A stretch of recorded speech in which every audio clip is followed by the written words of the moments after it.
সুপ্রিয় বন্ধুগণ, আসসালামু আলাইকুম। দূরে কাছে দেশে অথবা সেবাই থেকে প্রিয় বন্ধুরা ঠিক এই মুহূর্তে যেখান থেকে বাস্তব জীবনের গল্প শোনার জন্য আমার সাথে জয়েন করেছেন আমি আপন। আর যে আপন জীবনের গল্পের 1135তম পর্বে আপনাকে বরাবরের মতো স্বাগত জানাচ্ছি। বন্ধুরা, আজ আমি আপনাকে শোনাবো রংপুরের ছেলে পরশের জীবনের কলিজা কাঁপানো চরম প্রতারণামূলক এক কষ্টকর বাস্তব জীবন কাহিনী। বন্ধুগণ, আজকের গল্পের টাইটেল ঢাকাতে শাশুড়িকে দিয়ে খারাপ কাজ করায় মেয়ের জামাই। এই গল্পটা এরকম একটা গল্প, আমি আপনাকে নিশ্চিত করে বলতে পারি হত দরিদ্র রংপুরের প্রত্যন্ত গ্রামের একজন অশিক্ষিত ছেলের জীবনের করুণ বাস্তব গল্প। আমি একটা কথা আপনাদেরকে বারবার বলি যে আমরা প্রিয় মানুষ বা বউ বা স্বামী সিলেক্ট করার সময় অনেক ক্ষেত্রে অনেকটা ভুল করে বসি। ধরেন আমরা কাউকে 100 টাকা দিয়েছি ভাঙতি করার জন্য, সেই ব্যক্তি যদি আমাকে 100 টাকা ভাঙিয়ে দেয়, আমরা ওই টাকাটা একবার গুনে পকেটে ঢুকাই। অথচ আমরা যে মানুষটাকে ভালোবাসি, আমরা যে মানুষটাকে বিয়ে করব, একটা বারের জন্য আমরা এটা ভেবে দেখি না যে এই মানুষটার সাথে আমি সারা জীবন থাকতে পারবো কি না। এজন্য আমাদের সমাজে দিনে দিনে ডিভোর্সি মারা বেড়ে যাচ্ছে, ডিভোর্সি নারী বেড়ে যাচ্ছে, সিঙ্গেল মাদার বেড়ে যাচ্ছে এবং আমাদের সমাজে এত অবনতি হচ্ছে। হৃদয় বিদারক এক শিক্ষণীয় করুণ বাস্তব জীবনের গল্প। আমি আশা করবো শুরু থেকে শেষ পর্যন্ত রংপুরের ভাই পরশের জীবনের বাস্তব গল্পটা আপনারা প্রত্যেকে আমার মুখে শুনবেন এবং গল্প শেষে ফরশকে আপনার মতো করে একটা মন্তব্য কমেন্ট বক্সে লিখবেন। ধন্যবাদ সবাইকে। সুপ্রিয় বন্ধুগণ, আসসালামু আলাইকুম। আমার নাম মোহাম্মদ পরশ, আমার বাড়ি রংপুর। বন্ধুগণ, আমি আমার জীবনের গল্পটা শুরু করার শুরুতে আপনাদেরকে আমার পরিবারের বিষয়ে জানিয়ে রাখি। আমার পরিবারে আমি আছি, আমার বাবা আছে, মা আছে, এছাড়া রয়েছে আমার ফুপি সহ আমার দাদি। আমাদের পরিবারে আরও সদস্য রয়েছে আমার ছোট একটা বোন। আমরা টোটাল 1 ভাই 1 বোন। আমাদের পরিবারটা রংপুর শহর থেকে অনেক দূরে কোনো এক গ্রামের এক নিম্নবিত্ত পরিবার।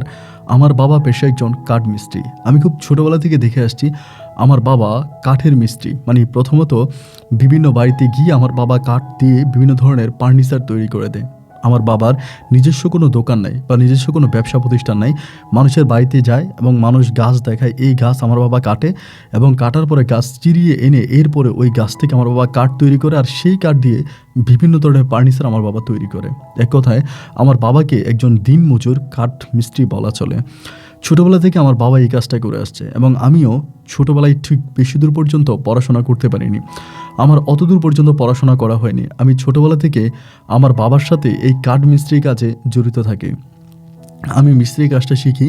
এরকম করতে করতে আমি মোটামুটি অনেকটাই বড় হই এবং বড় হয়ে যাওয়ার পরে একটা পর্যায়ে আমার ভিতরে কেমন জানি, আমার বয়স তখন মোটামুটি প্রায় 15-16 কাছাকাছি। ওই মুহূর্তে আমার ছোটো বোনটা অনেকটাই ছোট, মোটামুটি ছোট আর কি, আমার 2 বছরের ছোট ছিল আমার বোন। তারপরও ছোট বলা চলে না, বড়ই হয়ে গেছে।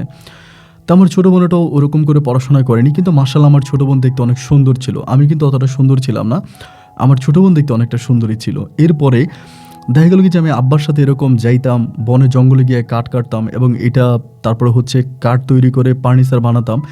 এই কাজটা আমার কাছে অনেক বেশি পরিশ্রমের একটা কাজ মনে হয়। এতটা পরিশ্রম আমি নিতে পারতাম না। আমি ছোটোবেলা থেকে সিনেমার হিরোদেরকে ফলো করতাম। আমার সবসময় স্বপ্ন ছিল আমি যদি বড়লোক কোনো পিতার সন্তান হতাম তাহলে আমি অবশ্যই সিনেমা ইন্ডাস্ট্রিতে কাজ করতাম। সিনেমার নায়ক হওয়ার অনেক স্বপ্ন ছিল আমার, যার জন্য আমার মাথার মধ্যে আমি জাকরি চুল রাখি, আমার লম্বা লম্বা চুল রাখি এবং মুখের মধ্যে সবসময় কাটিং করে আমি দাড়ি রাখি। আমার একটা হিন্দু বন্ধু আছে, ওর সেলুন আছে, আমি ওর সেলুনে যাই এবং গেলে পরে ও আমাকে অনেক স্টাইল করে চুল কেটে দেয় এবং আমাকে অনেক সুন্দর করে শেভ করায় দেয়। শেভ বলতে আমার তো ওই সময় দাড়ি ছিল না, কিন্তু এরপরেও দাড়ি উঠানোর জন্য আমি বিভিন্ন ধরনের জিনিস ব্যবহার করতাম যাতে দাড়ি উঠে কালো গজগছা দাড়ি থাকবে আমার, এরকম একটা স্বপ্ন আমার মাঝে ছিল।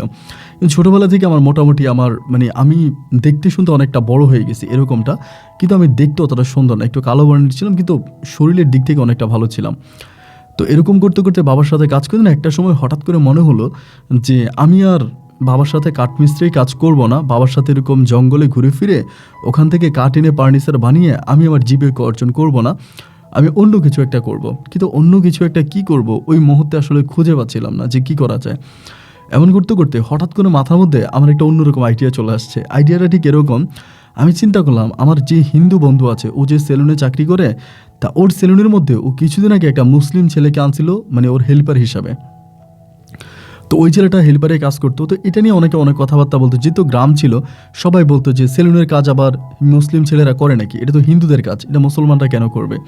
তা আমার বন্ধু আমাকে সবসময় বলতো যে আমাদের সমাজে এই কুসংস্কারগুলো কবে শেষ হবে, কবে মানুষে মানুষে এই মানে দ্বিধা দ্বন্দ্বগুলা কাটবে, কবে মানুষে মানুষের মাঝে প্রেম ভালোবাসা ফিরে আসবে। দেখো এরকমটা মানুষ কেন করে, মানুষ চাইলেই যে কোনো কাজই করতে পারে, মানুষ কাজের মধ্যে কোনো বাধা নাই। কিন্তু আমার মতো তখন হঠাৎ করে আসলো যে আমি আমার এই বন্ধুর সাথে সেলুনে চাকরি করব, ওর কাছ থেকে আমি চুল কাটা শেভ করানি শিখবো, এরপর আমি ওর দোকানে থাকবো। এতে আমার চেহারা ঠিক থাকবে, আমার বডি ঠিক থাকবে, ইভেন আমি মাঝে মাঝে সুন্দর সুন্দর চুল কাটবো। মানে এই স্বপ্নটা, মানে আমি একজন সেলুনের কর্মী হব, এটা আমার মনে জাগলো। একদিন আমি হঠাৎ করে আমার আব্বাকে এই বিষয়টা বললাম, মানে আব্বার আমি একসাথে একটা গাছ কাটতেছিলাম এবং গাছ কাটা অবস্থা আমি তখন আব্বুকে বললাম। অ্যান্ড এটা বলা মাত্রই আমার আব্বু মুহূর্তের মধ্যে অনেকটা খেপে গেল, রেগে গেল আমার উপরে। হ্যাঁ, আমার সাথে এখানে কাজ করবি, নিজের কাজ নিজে করবি, এইটা ভালো লাগে না, অথচ সেলুনে গিয়া নাপিতের কাজ করবি, এটা তোর ভালো লাগে? মোটামুটি আব্বু আমার সাথে অনেকটা খেপে গেল, মানে আমার সাথে একটু দুর্ব্যবহার শুরু করলো, খারাপ ব্যবহার শুরু করলো, যে নাপিতের কাজ করলে এটা ওইটা। যেন আমি বাড়িতে গিয়ে আম্মুর সাথে রাগারাগি করে আমি বললাম যে আমি সেলুনে চাকরি করব। এটা বলে আমি তখন ওই সেলুনে, মানে আমার ওই বন্ধুর নাপিতে আমি তখন ঢুকে গেলাম। তো ওর সাথে ঢুকে যাওয়ার পরে যেদিন গেছি সকালবেলা আব্বার সাথে কাজে না গিয়ে আমি ওখানে গেছি। তো রাতের বেলা আব্বা তখন কী করলো, কাঠ কেটে এসে বাড়িতে আসছে, আসার পরে মায়ের কাছ থেকে শুনলো যে আমি সেলুনে চাকরি করতে চলে গেছি সকালবেলা। আব্বু তখন খাওয়া দাওয়া না করে একদম রাগ নিয়ে সেলুনে আসছে। সেলুনে এসে আমার সাথে দুর্ব্যবহার শুরু করছে, মানে খারাপ ব্যবহার শুরু করছে, যে তোর এত বড় সাহস, তোরে আমি ভালো মনে করছিলাম, তুই তো আসলেই ভালো না, তুই নাপিতের কাজ করার জন্য আসছিস। মানে মোটামুটি আমার আব্বা খুব দুর্ব্যবহার করতেছে। এবং এই নিয়ে আমার বন্ধু তখন আমার আব্বার সাথে খেপে গেল যে আপনি কেন আমাকে বারবার নাপিত বলতেছেন, এরকম খারাপ ভাষায় কথা বলতেছেন, হিন্দু হিন্দু হিন্দু এরকম করতেছেন কেন। এই কথাটা নিয়ে আমার বন্ধু তখন আব্বুর সাথে ঝগড়া লেগে যায়। যেহেতু এটা এলাকার একটা বাজার ছিল, তো ওখানে তো সব মানুষরাই আছে। এক পর্যায়ে আমাদের ওই এলাকার বাজারের যিনি সর্দার ছিলেন, মানে বাজার কমিটির সভাপতি, উনি তখন দৌড়ে আসে, এসে আমার বন্ধুরে জিজ্ঞেস করে কী হয়েছে। পরে আমার বন্ধু বলে যে ওনার ছেলে সকালবেলা আসছে আমার সেলুনে কাজ করার জন্য, আমার সেলুনে আরেকটা ছেলে ছিল মুসলিম, আমি ওইটারে বিদায় করে দিয়ে ওনার ছেলেরা রাখছি, আমার বন্ধু হিসাবে আমার সাথে থাকবে, এখন উনি রাতের বেলা এসে আমার গালাগালি করতেছে। আমার আব্বাকে তখন জিজ্ঞেস করলো যে কী ব্যাপার, আপনি আপনার ছেলের সাথে খারাপ ব্যবহার করেন কেন। আব্বা তখন ওই লোকটাকে বলতেছিল যে আপনি কি জানেন, আপনার জীবন আপনি কোনোদিন দেখছেন মুসলিম লোক কখনো চুল শেভ কাটতে? এটা কি কোনো মুসলিমের কাজ? এটা তো হিন্দুদের কাজ, আমার ছেলে এই কাজ করতে আসছে কেন? তখনই ওই বাজার কমিটির সভাপতি আমার আব্বাকে জড়িয়ে ধরে বলল, ভাই এটা আপনার একটা ভুল ধারণা, কাজের মাঝে কোনো পার্থক্য নাই, এই কাজ মুসলিম করতে পারবে, হিন্দুরা করতে পারবে না, ওই কাজ হিন্দু করতে পারবে, মুসলিম করতে পারবে না, কাজ কাজই, আর কর্মই হচ্ছে পৃথিবীতে বড় ধর্ম, এবং যার কর্ম নাই তার কোনো ধর্ম নাই। সুতরাং কর্ম যেমনই হোক, ছোট হোক বা বড় হোক, কর্ম কর্মই, শুধু চুরি না করলেই হয়। এই কথা বলে আমার আব্বাকে বুঝাই দিল এবং বলল যে খবরদার, আজকের পর থেকে আপনার ছেলে বড় হয়েছে, ওর যেটা করতে মন চায় ও সেটাই করবে, আপনি ওরে বাধা দিতে পারবেন না বা ওরে কোনো কিছু বলতে পারবেন না। এরপর আমার আব্বা অনেকটা চুপ হয়ে গেল, এবং চুপ হয়ে যাওয়ার পরে আব্বু আর আমার সাথে খুব বেশি একটা কথা বলে না। তো আমি তখন বাড়িতে যাইতাম, খাওয়া দাওয়া করতাম, ঘুমাইতাম, আবার মানে সকালবেলা ভোরে চলে আসতাম, সারা দিন, তারপর রাত্র 11টা পর্যন্ত সেলুনে চাকরি করতাম, বাড়িতে যাইতাম। তখন আমার ইনকামটা অনেক ভালো ছিল, আগে যেরকম বেতন পাইতাম এর থেকেও বেতনটা আরও একটু ভালো পাচ্ছি। আব্বুর সাথে কাজ করতে এত টাকা ইনকাম হতো না, এখন সেলুনে অনেক টাকা ইনকাম হয়। ধরেন ভালো একটা কাস্টমার পাইলে ওর চুল শেভ করে দিয়ে যদি ওর শরীরটা একটু ম্যাসেজ করে দিই, মোটামুটি একটু ভালো টাকা ও দেয়, ম্যাসেজ করলে একটু ভালো টাকা দেয়। তো যাই হোক, এরকম করে তখন আমি চলতেছিলাম, দেখতে দেখতে প্রায় 2 বছরের মতো, 2 থেকে 3 বছরের মতো কেটে গেছে। তখন আমি কিন্তু খুব ভালো একজন সেলুনের লোক হয়ে গেছি, আমি কিন্তু সেলুনের সব কাজ করতে পারি, এটা ওইটা, অনেকে অনেক ধরনের কথা বলে, বাট আমি কারো কথা শুনি না, আমি নিজের মতো করে কাজ করে যাই। এইভাবে সময়টা পাস হতে হতে একটা পর্যায়ে আমার এই হিন্দু বন্ধু হঠাৎ করে আমারে বলল যে পরশ, তোরে আমি কি বলবো, আমি জানি না তুই আমার কথা কতটুকু বিশ্বাস করবি, তুই আমার বন্ধু হিসাবে না আমার তোকে অনেক ভালো লেগেছে এবং আমার এখানে কাজ করতেও ভালো লাগে, কিন্তু আমি এখানে আর কাজ করবো না, আমি এখান থেকে চলে যাব। তো আমি বললাম যে চলে যাবে মানে কোথায় চলে যাবে? আমি ভাবছিলাম যে ও সম্ভবত সেলুনটা অন্য কোথাও ট্রান্সফার করবে।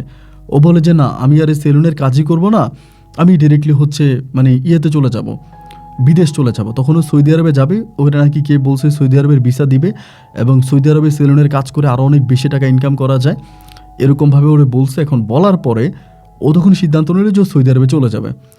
আমি বললাম যে তুই যদি সৌদি আরবে চলে যাস তাহলে আমার কি হবে, আমি তো তোর দোকানে চাকরি করি, এখন এটা কি? পরে আমার বন্ধু আমারে বলল একটা কাজ কর, তুই আমার দোকানটা কিনে নে। তুই আমার দোকানটা কিনে নে, আমার দোকানটা কিনে নিয়ে তুই যেহেতু অনেক ভালো চুল শেভ কাটতে পারিস এবং অনেক রকম কাস্টমারই তোর কাছে আসে, অ্যান্ড তুই তো মোটামুটি অনেকটা ভালো কাজ করিস, তাই তুই আমার সেলুনটা কিনে নে, আমার সেলুনটা এরপর থেকে তুই চালা। আমি তখন সিদ্ধান্ত নিলাম যে হ্যাঁ, ও আমাকে যেটা বলছে ওর কথা ঠিক আছে, আমি এই সেলুনের কাজ করবো এবং সেলুনে কাজ করে আমি এটা আমি করব, এরকম একটা পরিকল্পনা তখন আমার মাথায় আসছে যে আমি এটা কিনবো। যেহেতু আমি চুল শেপ কাটতে পারি, এই কাজটা আমার পারদর্শী, আমি এটা করতে পারি।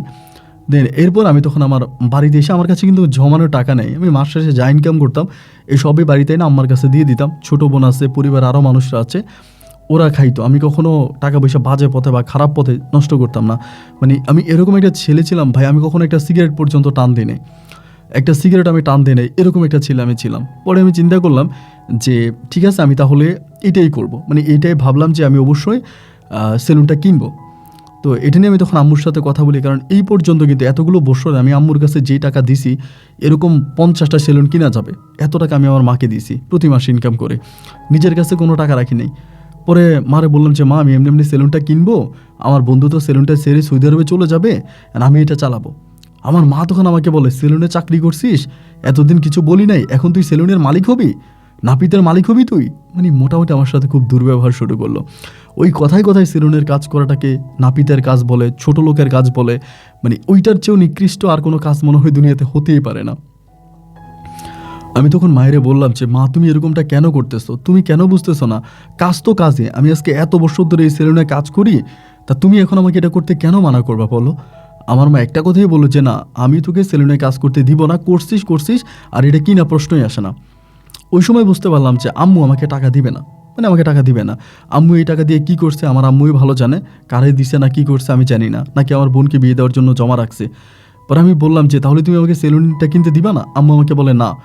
এরপরে আমি বিভিন্ন জায়গা থেকে ঋণ করতে শুরু করলাম, যে কারো কাছ থেকে টাকা নিতে শুরু করলাম, যে কেউ যদি আমাকে টাকা দেয় আমি সেলুনটা কিনবো। কিন্তু ভাই বিশ্বাস করেন, আমি কারো কাছে একটা টাকাও ধার পাইলাম না।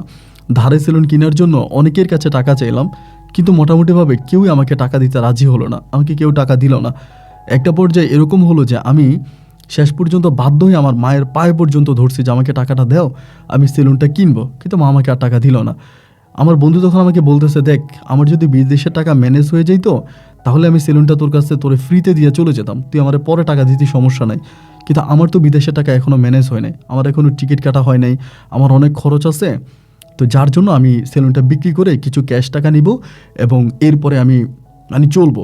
তো আমি তখন বললাম যে তার তখন ওই সেলুনটাও বিক্রি করে দিবে। পরে আরেকজন হিন্দু লোকের কাছে ও তখন সেলুনটা বিক্রি করে দিল। যার কাছে বিক্রি করছে সে বাইরের কোনো লোক রাখবে না, তারা দুই ভাই এই সেলুনে কাজ করবে, তারা বাইরের কোনো লোক রাখবে না। পরে আমার বন্ধু সেলুনটা বিক্রি করে দিল এবং আমি ওরে ঢাকা এয়ারপোর্ট পর্যন্ত দিয়ে আসলাম এবং ও চলে গেল। এরপরে আমার ওই সেলুনে কাজ করা পুরোপুরিভাবে বন্ধ হয়ে গেল। মনটা তখন খুব খারাপ হয়ে গেল। বাড়িতে চলে গেলাম এবং বাড়িতেই তখন বসে আছি, খাওয়া দাওয়া করি না, এরপরে ঘুরে ফিরে আমার যে একটা কর্মস্থল ছিল, আমার কর্মস্থলটা তো নষ্ট হয়ে গেল। আমার ওই হিন্দু বন্ধু মাঝে মাঝে আমাকে বিদেশ থেকে ফোন করে জিজ্ঞেস করে আমি কেমন আছি, ভালো আছি কিনা, এটা ওইটা কথাবার্তা বলে। আমিও ওর সাথে কথাবার্তা বলি, নর্মালি কথাবার্তা বলি, দুজনের মতো করে ফ্রেন্ডলি কথাবার্তা বলি। অ্যান্ড এরকম করে কথাবার্তা বলতে বলতে ভাই একটা সময় কি হলো জানেন, আমার ওই বন্ধু আমারে বললো যে তুই বাড়ির মধ্যে এভাবে বৈশা থেকে তো তোর মন খারাপ হয়ে যেতেছে, আমি এখানে যে সেলুনে কাজ করি, আমার ওই সেলুনের মালিক এখানকার যে সৌদি আরব আমি যে সেলুনে কাজ করি সেলুনের যে মালিক, ওনার নাকি ঢাকাতে একটা সেলুন আছে, তুই কি ওইখানে চাকরি করবি ঢাকাতে। আমি তখন বললাম যে ঢাকার সেলুনে চাকরি তাইলে তো খারাপ কিছু না, ভালোই হয়, এটা খারাপ কেন, এটা তো ভালোই হবে, আমি করব ওরে বললাম। তো তখন কিন্তু আমার পারিবারিক অবস্থা অনেকটা খারাপ হয়ে গেছে। আমি সেলুনে চাকরি করে অনেক টাকা আমার আম্মাকে দিছি, বারবার এই কথাটাই আমি বলি, কারণ এই প্রশ্নটা আমার মনে জাগে যে এতগুলো টাকা আমার মাকে আমি দিলাম, আমার মা এই টাকাগুলো কি করছে আমার মাই ভালো জানে, আর উপরের আল্লাহ তাআলাই ভালো জানে। কারণ আমার ওই মা, আমার কাছে মনে হয় যে আমার সম্পূর্ণ টাকাগুলো মা নষ্ট করে ফেলছে, আমাকে আমার মা একটা টাকাও দেয় নাই, এবং ওই টাকাগুলো মা কি করছে মা নিজে ভালো জানে।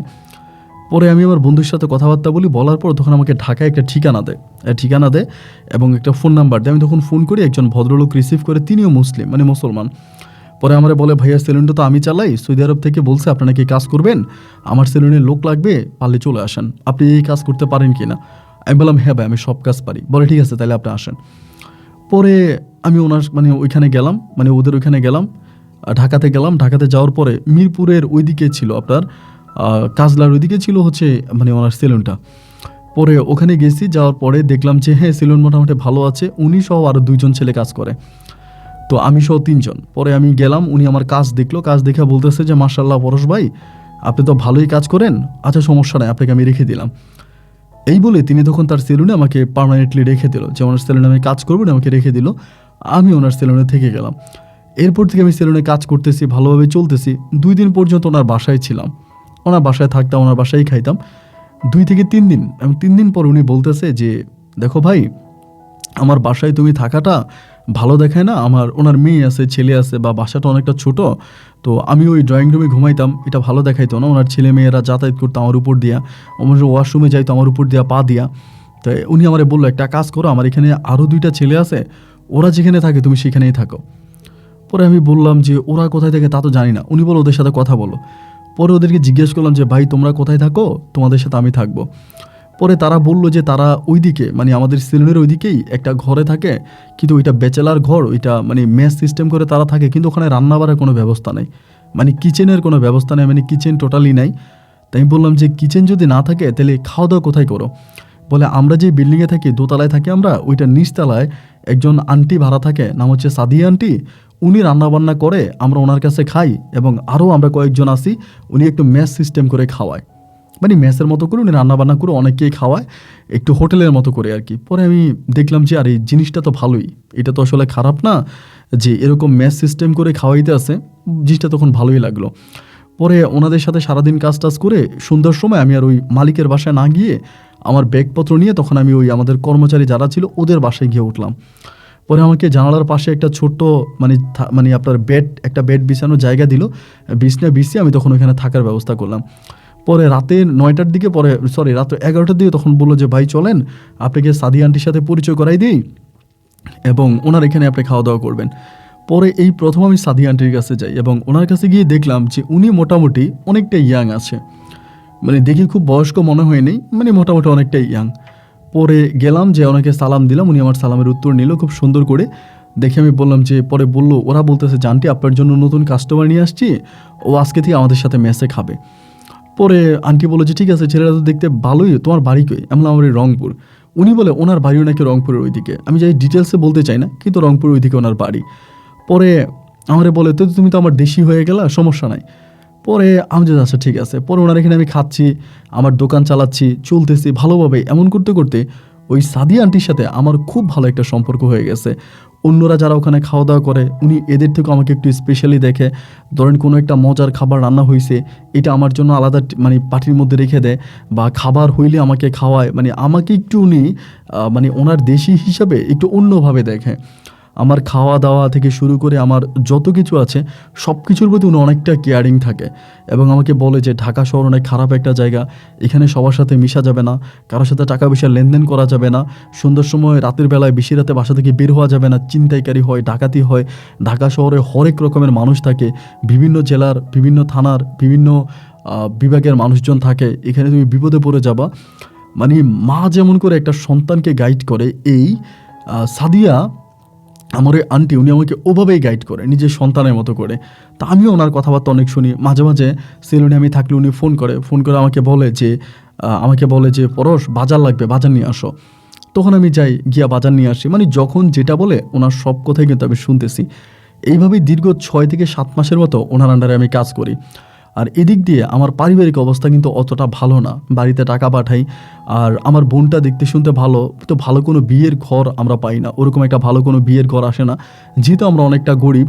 আর আমার বোনেরও একটা সমস্যা আছে, ও মানে ওর পছন্দনীয় পাত্র ছাড়া ও যে কারো কাছে বিয়ে বসবেও না, এরকমভাবে পছন্দের কোনো ছেলে পাওয়া যায় না। আমার বোন আমাকে ফোন দিলে যখন আমি তার সাথে কথা বলি, ও সবসময় আমারে বলে ভাইয়া তুমি ঢাকায় থাকো, আমার নিয়ে যাও, আমার ঢাকা শহর দেখতে অনেক ইচ্ছা করে, রং বেরঙের গাড়ি, রং বেরঙের বাতি, রং বেরঙের মানুষ, আমার অনেক ভালো লাগে, তুমি আমাকে ঢাকাতে নিয়ে যাও, আমি ঢাকায় যাব। এইগুলো সবসময় হচ্ছে আমার বোন আমাকে বলে। তো আমি বলি যে সমস্যা নাই, তোরে নিয়ে আসবো, তোরে আনবো, আমি একদিন আইনে তোরে ঘুরে নিয়ে যাবো, এগুলো বলি।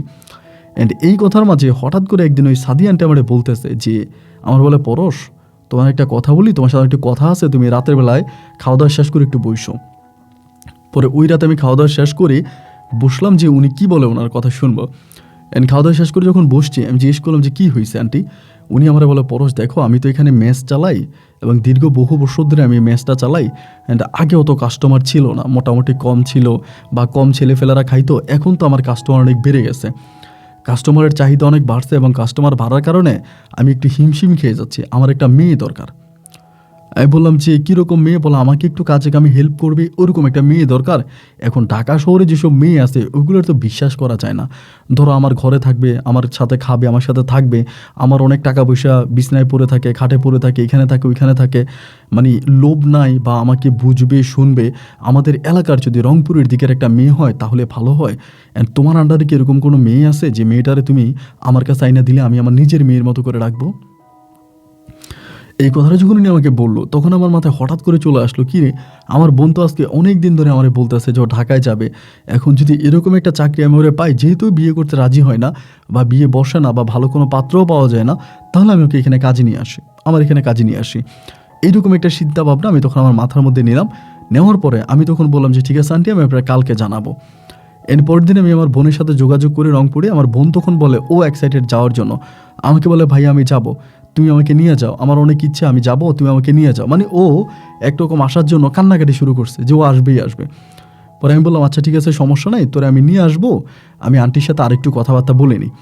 পরে ওর পরের দিন রাতে আমি আন্টিকে আবারও বললাম যে আন্টি এমন এমন ঘটনা, আমার একটা বোন আছে, আমার আপনই বোন, আমার মায়ের পেটের বোন, ও আসতে চায়, এখন ওরে আপনি রাখবেন কিনা? আন্টি তখন আমারে বলতেছে, দূর বোকা, এটা কি তুমি আমাকে জিজ্ঞেস করতে হবে? এটা কি আমাকে জিজ্ঞেস করার মতো কোনো কথা হইলো? তোমার বোন মানে আমার মেয়ে, তুমি আমার কাছে আমার ছেলের মতো, অ্যান্ড তোমার বোন আমার মেয়ে তার মায়ের কাছে আসবে, এটা কি আবার জিজ্ঞেস করা লাগে? তুমি নিয়ে আসো। আমি শুনলাম যে আলহামদুলিল্লাহ। পরে আমি আমার মা বাবার সাথে কথা বলে আমি একদিন বাড়িতে যাই, আমার সেলুন থেকে ছুটি নিয়ে বাড়িতে যাই। বাড়িতে গিয়ে বাড়িতে কিছু কাজ টাজ থাকে, আনুষঙ্গিক কিছু কাজ থাকে ঘর বাড়িতে, বদলা রাইখা রেখে কাজগুলো শেষ করে আমি তখন আমার বোনকে নিয়ে যাব। তো আমার মা বারবার বলে যে ও একটা যুবতী মেয়ে, নিয়ে কোথায় রাখবি না রাখবি, কোনো বিপদ হয় কিনা? আমি বললাম মা, কোনো বিপদ হবে না, ওরে আমি খুব ভালো একটা জায়গায় নিয়ে যাব। এবং মাকে বিশ্বাস করানোর জন্য আমি একটা সময় ওই সাদি আন্টির সাথে আমার আম্মাকে কথা বলাই দিই যে ঠিক আছে, তোমার যেহেতু বিশ্বাস হয় না যে তোমার মেয়েরা আমি কোথায় নিতেছি, নাও তুমি সাদি আন্টির সাথে কথা বলো। এবার আন্টি আবার একটু মানে মুখে অনেক মধু, তো উনি একেবারে সুন্দর করে আমার আম্মাকে বুঝাইয়া শোনাইয়া ভাবি টাবি ডাইকা এমনি অমনে আমার আম্মাকে ম্যানেজ করে ফেলছে। পরে আম্মা আমার বোনকে দিলে, আমি তখন বোনকে নিয়ে ঢাকাতে আসছি। এবং ঢাকাতে আসার পরে আমি আমার বোনকে ওই সাদি আন্টির বাসায় দিয়ে দিলাম। তা আমার বোন ওই সাদি আন্টির বাসায় থাকতো, ওই বাসায় ঘুমাইতো, ওই বাসায় থাকতো এবং রান্নাবান্নার সবও করতো। ও রান্নাবান্না, বাজার সাজার কুটা থেকে শুরু করে অনেক কিছুও করতো। তো এরকম করে সময়গুলো কাটতেছে, এইভাবে প্রায় 3 মাসের মতো কেটে যায়। এবং 3 মাস পরে হঠাৎ করে একটা মেয়ে এই সাদি আন্টির বাসায় আসছে, মেয়েটার নাম হচ্ছে সামিয়া। হঠাৎ করে আসছে, আমি নতুন এই মেয়েটারে দেখতেছি। দেখার পরে আমি তখন আন্টিরে ডাক দিলাম যে আন্টি, এই মেয়েটা কেমন? এই মেয়েটারে চিনি না, হঠাৎ করে দেখতেছি আপনার কাছে। এবং মেয়েটাও দেখতে শুনতে অনেক সুন্দর, শুধু সুন্দর না, অনেক সুন্দর, রূপে গুণে বা সর্বদিক থেকে অনেকটা ভালো। পরে উনি আমার বলে, বাবা কি বলবো তোমারে, এটা আমার মেয়ে। এখন কি বলেন, আপনার মেয়ে মানে? এটা কোনো কথা নাকি? কিভাবে? আমি তো কখনোই শুনি না আপনার মেয়ে আছে বা এত বড় আপনার মেয়ে, এগুলো কি বলতেছেন? উনি আমাকে বলে, হ্যাঁ বাবা, এটা আমার মেয়ে। আসলে মূল কথা হচ্ছে কি, আমার বিয়ে হয়েছিল, বিয়ে হবার পরে আমার অনেক বছর ধরে সন্তান হয় না, এবং একটা সময় আমার একটা মেয়ে সন্তান হয়। মেয়েটা হওয়ার পরে আমার স্বামীর সাথে আমার বনিবনা হচ্ছিল না। আমার স্বামী পরকীয়া করতো, ঝামেলা করতো। আমার স্বামী অনেক বড়লোক ছিল, কিন্তু মানুষ হিসেবে ভালো ছিল না, যথেষ্ট পরিমাণে দুর্চরিত্রা ছিল। এই জন্য একটা পর্যায়ে বাধ্য হয়ে আমি আমার স্বামীকে ছেড়ে দিয়ে ঢাকায় চলে আসি এবং ঢাকায় এসে গার্মেন্টসে চাকরি করি। এমনি অমনি এই মেসটা আমি দিচ্ছি এবং এটাতে এখন আমি আসি। তেমন মেয়েটাকে আর আমি আনি না, মেয়েটাকে ওর বাবার কাছে দিয়ে আসি। এখন আমার মেয়ে বড় হয়েছে, ওর বাবার চরিত্র তো আগ থেকেই খারাপ। এখন বাবা তোমার আমি কি বলবো, তুমি তো আমার মেসে থাকো আমার ছেলের মতো, অ্যান্ড ওই আমার ছেলে হিসেবেই তোমাকে কথাটা বলি, তুমি মাইন্ড করো না। এখন তার বাবার এমন একটা অবস্থা যে সে নিজের মেয়ের উপরে খারাপ নজর দিছে। আমি বললাম আস্তাগফিরুল্লাহ, নাউজুবিল্লাহ, এটা আপনি কি বলেন? বলে হ্যাঁ, তার মেয়ের উপরে, মানে আমার মেয়েটার উপরে তার এখন খারাপ নজর আসছে, যার জন্য আমি বাধ্য হয়ে পরে আমি মেয়েটারে ঢাকা শহরে নিয়ে আসছি। এখন কি বলবো বলো? আমি বললাম যে ওমা, তাহলে তো এটা তো আসলে বিষয়টা মানে খুবই খারাপ লাগলো শুনে। কি বলেন, মানুষ কখন এতটা খারাপ হতে পারে? উনি আমাকে বলে যে হ্যাঁ, আমার মেয়েটা মানে আমার হাজবেন্ডটা আসলে অনেক খারাপ ছিল এবং ওই খারাপ থাকার কারণেই একটা সময় আমি ওনাকে ছেড়ে দিয়ে চলে আসি। এখন আমার মেয়ে যুবতী হয়েছে, আমার মেয়ে ঘুমাইতে গেলেও পিছন থেকে নেশা টেশা করিস আমার মেয়েরে ধরে, আমার মেয়ের সাথে এটা করে ওইটা করে, আমার মেয়ের সাথে খারাপ কিছু করার চেষ্টা করে। তো এই জিনিসগুলো আমার ভালো লাগে না, যার জন্য হচ্ছে আমি তোমাকে জানাইলাম বা তুমি বল, তো আমার মেয়েটাকে আমি নিয়ে আসলাম। পরে আমি বললাম যে আন্টি ঠিক আছে, তাহলে তো ভালোই করছেন, আলহামদুলিল্লাহ। ওনার মেয়েকে উনি নিয়ে আসলো, দেন আমি তখন ওই ম্যাচে যাইতাম, ম্যাচ থেকে আসতাম, আবার ওনার আমি আন্টি রাখতাম বা ওনার সাথে আমার সম্পর্কটা অনেক ভালো ছিল। তো এই সেলুনে ওই যে যারা আমার সাথে চাকরি করতো না, যারা থাকতো না, এবং আরও অনেক পরিচিত লোকজন আছে, মানে এই মার্কেটের সবাই আন্টির ওখানে খাওয়া দাওয়া করতো আর কি। আমাদের মার্কেটে আমরা যারা আছি সবাই আন্টির ওখানে খাওয়া দাওয়া করতাম। তা সবাই মিলে তখন আমার বলতেছে যে পরশের তো বউ চলে আসছে রংপুর থেকে, এখন তো পরশের আর কোনো চিন্তা নাই। অ্যান্ড পরশ তো তার শাশুড়ির কাছে থাকে, শাশুড়ির কাছে তার বউ থাকে। মানে সবাই একটু আমার সাথে ইয়ারকে ফাজলামি করতে শুরু করে আর কি, মানে দুষ্টমি করতে শুরু করে। আসলে দুষ্টমি করবে না কেন বলেন? উনি আমার আসলে একটু বেশি বেশি করে, আমার কাছে টাকা দিয়ে রাখে, হাজার হাজার টাকা দিয়ে রাখে, বাজার সাজার আমাকে দিয়ে করায়, একদম নিজের ঘরবার আমাকে দিয়ে দেওয়ায়, এবং অনেক কিছু কাজ, পার্সোনাল কাজ আছে যেগুলো নিজস্ব মানুষ দ্বারা মানুষ করে না, ওই নিজস্ব কাজগুলোও না ওই সাদিয়ানটা আমাকে দিয়ে করায়। এই জন্যই যারা ছিল বা যারা এখানে আছে তারা সবাই বিষয়টা সন্দেহ করে বা দুষ্টামি করে। তা সবাই বলতো, এরকম করতে করতে একদিন হঠাৎ করে সাদিয়া, মানে ওই সামিয়া যে মেয়েটা, উনি আমার কাছে আসছে আমার সেলুনে। আইসা আমাকে বলতেছে, ভাইয়া এখানে কোনো বিউটি পার্লার আছে? এমনি বলে। আমি বললাম, বিউটি পার্লার? হ্যাঁ আছে তো। পরে আমাকে বললাম একটু পার্লারে যাবো, আম্মা বলছে আপনাকে নিয়ে যাইতে। পরে আমি তো বললাম যে বিউটি পার্লারে গিয়ে কী করবেন? বলে চুল কাটবো। তাই আমি বললাম, তো চুল তো আমিও কাটি, এখানে এসে কাইটে দেন, এখন তো কাস্টমার নেই, আপনাকে কাইটে দিব। পরে আমার বলে, না আপনি আমার চুল কাটবেন, আপনি কি কাটতে পারবেন? আমি বললাম পারবো। মানে আমি আসলে কিন্তু কখনোই কাটি নাই, এই প্রথম। তা মেয়েটা ওরকম স্টাইল করবে না, শুধু ওই যে চুলগুলো একটু মানে সাইজ করে পারবে এরকম। আমি যে দোকানে তখন কাস্টমার নেই, আপনি যদি আসেন আমি কাইটে দিব। আচ্ছা ঠিক আছে। তো মেয়েটা তখন ভিতরে ঢুকলো, আমি তখন চুল কাটতেছি আর বাকি সবাই হাসতেছে। আমার দোকানের মালিক ছিল, এরপরে ওই কর্মচারী দুজন ছিল, তারা হাসতেছে, মালিক হাসতেছে। চুল টুল কাইটে দিলাম, দেখলাম যে মার্শাল্লাহ চুল টুল অনেক সুন্দর হয়েছে কাটা, এবং ও খুশি হইলো, বাসায় গেছে। রাতের বেলায় খাইতে যাওয়ার পরে সাদিয়ানটি আমার বলতেছে, তুমি আমার মেয়ের কী চুল কাইটে দিলাম, মেয়ে তো পাগল হয়ে গেছে। তো এইরকম ধরেন খাওয়া দাওয়া করি, 10টা-11টা দিয়ে খাওয়া দাওয়া শেষ করি। তো আমার বোন আছে, তারপরে আবার সামিয়া আছে, সাদিয়া আন্টি আছে। সাদিয়া আন্টি তো কাজ নিয়ে বেশি ব্যস্ত থাকে। তো আমি তখন এই সামিয়ার সাথে দুষ্টমি করি, সামিয়ার এইটা কই ওইটা কই। ও বয়সে কিন্তু আবার অত বেশি বড় যে তা না, হয়তো আমার বোনের থেকে একটু ছোট হবে। পরে ওর সাথে দুষ্টমি করে, ওর বাসায় থাকি, ওর দিয়ে মাঝে মাঝে বলি যে আমার চুল একটু টাইনা দাও, আমার হাতের নখ টেনে দাও, আঙ্গুল ফুলে দাও, এইটা ওইটা বলি। আর আমার বোন যেহেতু আছে, এরকম করে সময়গুলো কাটতে কাটতে কাটতে কাটতে একটা পর্যায়ে মানে এই মেয়েটার প্রতি, মানে সামিয়া মেয়েটার প্রতি আমার একটু ভালোবাসা জন্মে গেল আমার ভিতরে। এই প্রথম, মানে এই জীবনে এই প্রথম কারো প্রতি আমার একটু ভালো লাগা বা ভালোবাসা জন্মেছে। এর আগে কখনো কাউকে আমার এরকম করে ভালো লাগেনি, কখনো কাউকে আমার মানে ভিতর থেকে ভালোবাসি কথাটা কাউকে বলার মতো কোনো মানুষ আমি পাইনি। সামিয়াকে দেখার পরে বা সামিয়ার সাথে এরকম দিবানিশি দুষ্টমি করার পরে, শয়তানি করার পরে ওর প্রতি আমার তখন একটা প্রেম, ভালোবাসা বা একটা আকর্ষণ কাজ করে। পরে আমি প্রথমত আমার বোনকে আমি বিষয়টা বলি যে, বোন এমন এমন ঘটনা, এই সামিয়ার তো আমার ভাল লাগে, আমি ওরে বিয়ে করতে চাই, এখন তুই কি বলিস? আমার বোন হাইসা বলে যে ভালোই তো, সমস্যা কি, ওনার বাড়িও রংপুরে, আমরাও রংপুরের মানুষ, তা তুমি করতে পারো, কিছু হবে না। আমি বললাম যে দেখ এরপরেও কোনো ঝামেলা হয়ে যায় কি না, কারণ মানুষ তো। ওরা আমার বোন বলে, না ভাইয়া কিছুই হবে না, আমি সামিয়ার সাথে কথাবার্তা বলে দেখি সামিয়াকে আমি পটাইতে পারি কিনা। পরে আমার বোন সামিয়ার সাথে কথাবার্তা বলে আস্তে আস্তে করে মানে পটানোর জন্য। পরে সামি আসলে পড়তে চায় না, কারণ হচ্ছে ওই যে আমি একটা কথা বললাম, আমি হেয়ার স্টাইল ঠিকমতো কাটি, ঠিকমতো শেভ করি বা সবই ঠিক আছে, বাট আমি দেখতে শুনতে খুব একটা সুন্দর না, মানে আমি একটু কালো। আর এই কালো হওয়ার কারণে ও আমাকে মানতে পারতেছে না, মানে সামি আমাকে মানতে পারতেছে না। আমার বোনকে বলে, আমার বোনের নাম ফারজানা, বলে যে ফারজানা আপু আপনার এরকম কাইল্লা ভাইরে আমি বিয়ে করবো না, এরকম কালো ছেলেকে আমি বিয়ে করবো না, আমি যাকে বিয়ে করবো সে অনেক হ্যান্ডসাম হবে, অনেক সুন্দর হবে, অনেক ফর্সা হবে, আপনার ভাইয়ের মতো এরকম কালো কোনো ছেলেকে আমি বিয়ে করবো না। আমার বোন বলে সমস্যা নাই, বিয়ে করো, আমার ভাই আস্তে আস্তে ঠিক হয়ে যাবে, ভালো হয়ে যাবে, এরকম করে সামিয়াকে বুঝাইতো। কিন্তু ও আসলে বিয়ে করতে রাজি হয় না।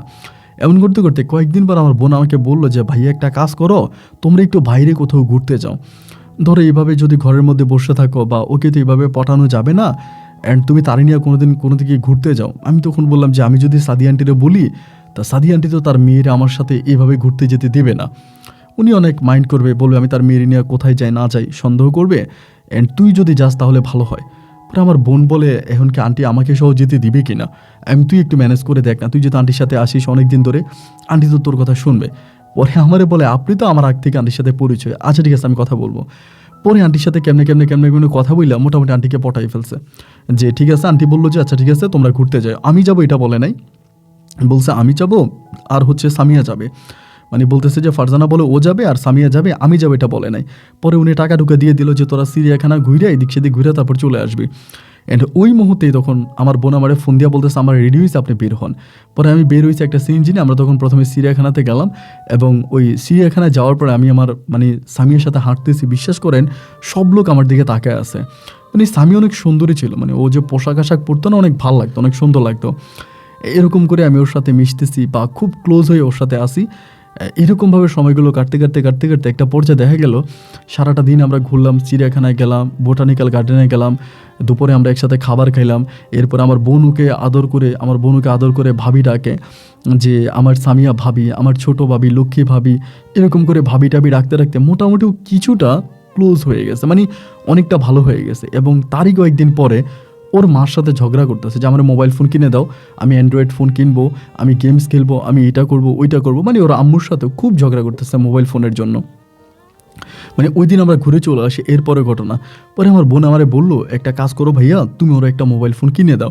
কেন একটা মোবাইল ফোন কিনে দিলে দেখা গেল যে আন্টিও খুশি হবে আর তুমিও তার সাথে রাতে ফোনে কথা বলতে পারবা। আর ফোনে কথা বললে মোটামুটি প্রেমটা আরও গভীর হয়ে যাবে, মানে তোমাদের সম্পর্কটা আরও বেশি গভীর হবে। পরে আমি বললাম যে আচ্ছা ঠিক আছে। পরে আমি ওই মাসের বেতন পাওয়ার পরেই একটা অ্যান্ড্রয়েড মোবাইল ফোন কিনে দিই স্যামসাং আমার মানে স্বামীর জন্য। কিনে পরে আমি আন্টির সামনে মোবাইল ফোনটা দিই। আন্টি আমার বকাঝকা করতেছে যে না পড়ো, সেটা ঠিক করো নাই, মোবাইল কিনে দিস তো এখন তো আর ভালো থাকবে না, খারাপ হয়ে যাবে, মোবাইল ফোনে সারাদিন কথা বলবে, মোবাইল ফোন টিপাটিপি করবে, কাজ করবে না, এটা ওইটা। আমি জানটি সমস্যা নাই, কাজ করবে, কেন করবে না, আমার বোন আছে না, করবে। পরে আমি মোবাইল ফোন কিনে দিলাম, এরপর একটা সিমও কিনে দিছি। তো এবার আমি মাঝে মাঝে তার সাথে রাতেরবেলায় কথা বলতাম। ও আর আমার বোন একসাথে ঘুমাইতো আর স্বামী আন্টি আরেক রুমে ঘুমাইতো, মানে স্বামী আন্টি সবসময় কিচেনে ঘুমাইতো, আরে সরি এই আপনার সাদি আন্টি ঘুমাইতো হচ্ছে কিচেনে, আর আমার বোন আর স্বামীও হচ্ছে ঘুমাইতো রুমে।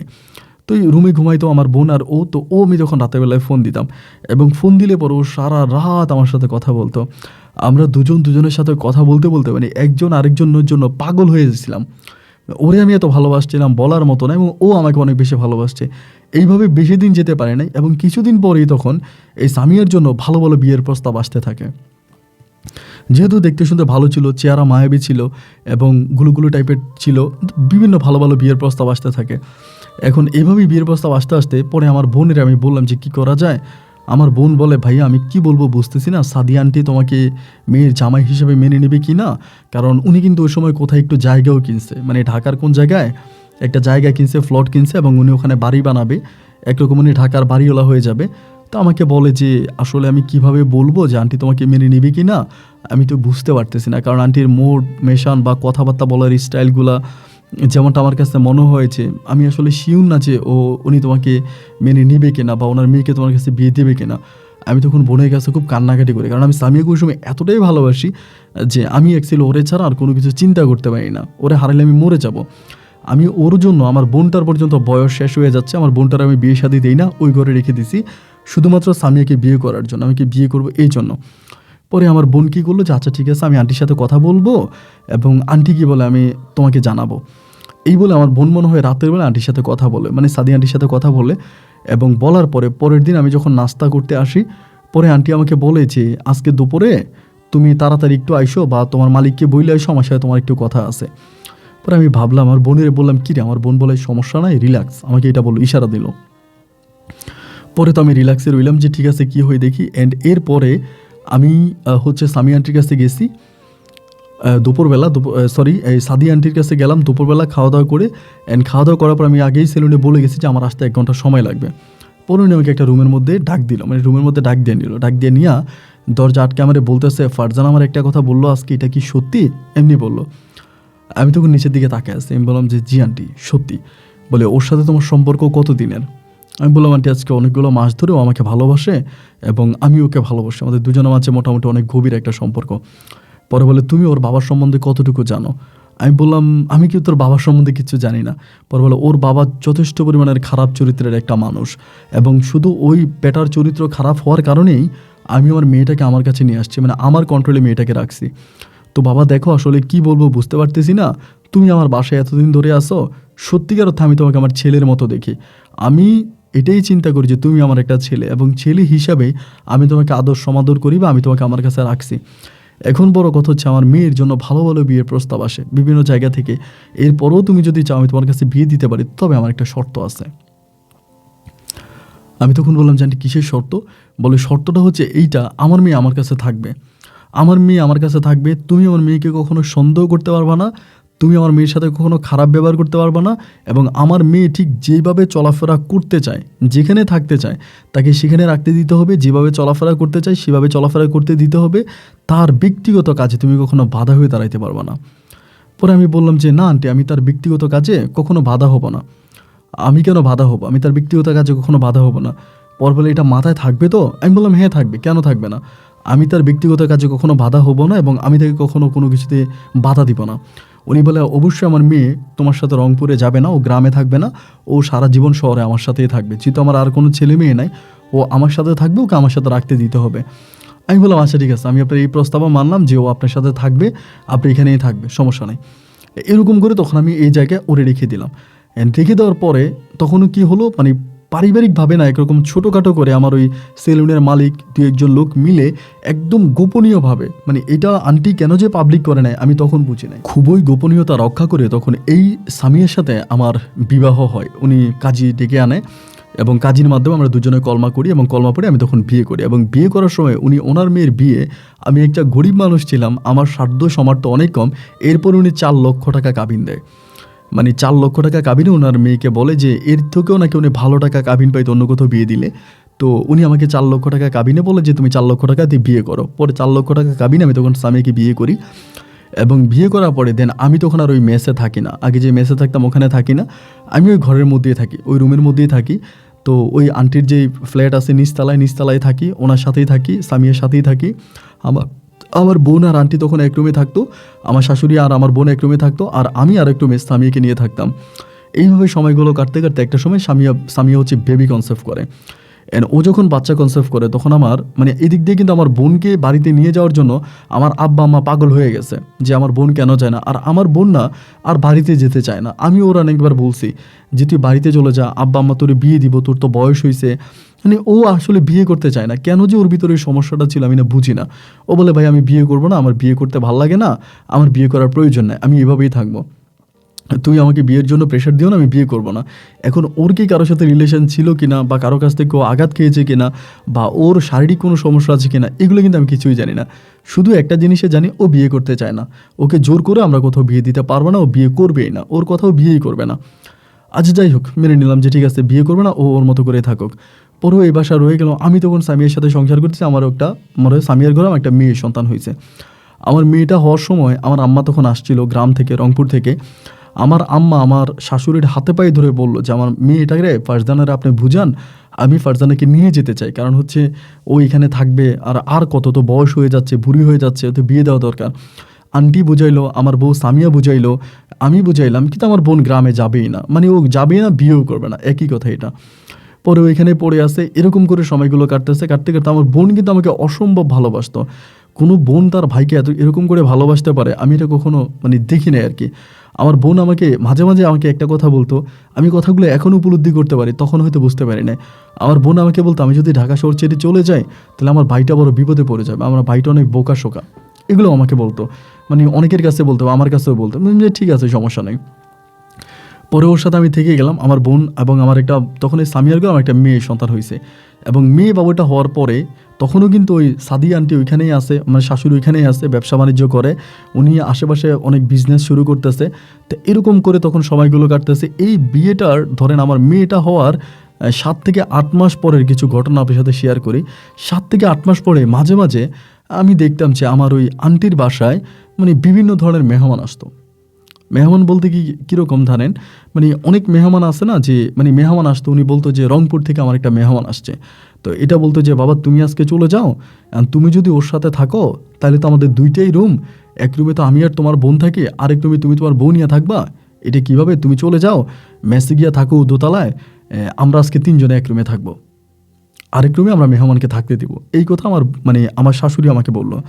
বলার পরে আমি তখন বললাম যে আচ্ছা মা ঠিক আছে সমস্যা নাই, যেমনি বললাম আমি এমনি চলে গেলাম, উপরে রুমে চলে গেলাম। এইভাবে 2-3 দিন পর পরে মেহমান আসে, এবং যে মেহমানগুলো তার রুমে আসে এগুলো কিন্তু আগে আসতো না, মানে আগে আমি কখনোই এদেরকে দেখি নাই বা এদের সম্বন্ধে আমাকে জানিও নাই। এই নতুন করে মানে এই 2-1 মাস ধরে বা এই কয়েকটা দিন ধরে মেহমানগুলো দেখতেছি, মানে আমার বাচ্চাটা হওয়ার কয়েক মাস পর থেকে।